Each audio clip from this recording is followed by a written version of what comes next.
It's now or never. That's the stark warning from the United Nations over climate change. Their latest report calls out governments and businesses for saying one thing and doing another when it comes to reducing greenhouse gases.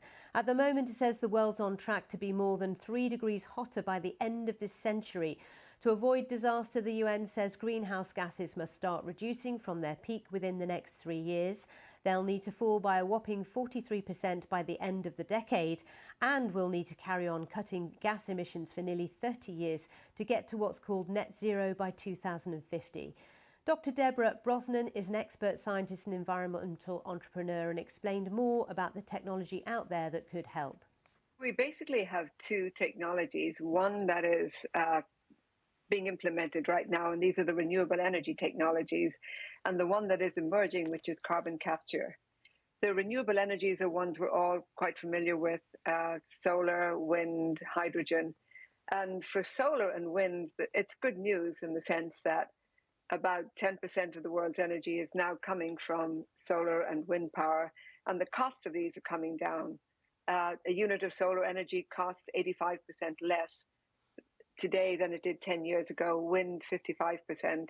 The challenge, of course, is the upfront investment in these technologies, the adoption of them and scaling them. Carbon capture is perhaps not so much the new kid on the block, but the technology that a lot of industries and some investors are putting their faith in.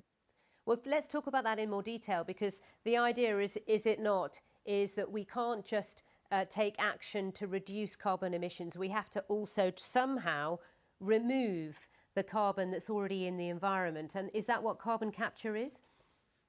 Yes, when you look at it, we really have to use all technologies. It's an all hands on deck situation at the moment.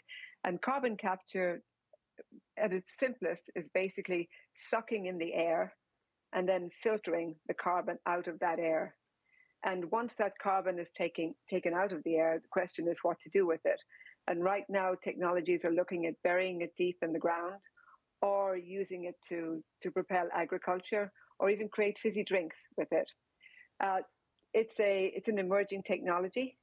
It is right now very expensive both to set it up, but also the cost of carbon, of taking out a ton of carbon, is high. It's estimated up to $600 per ton of carbon. And we need to remove anywhere between 100 billion and 1 trillion tons of carbon. But so the technology is there.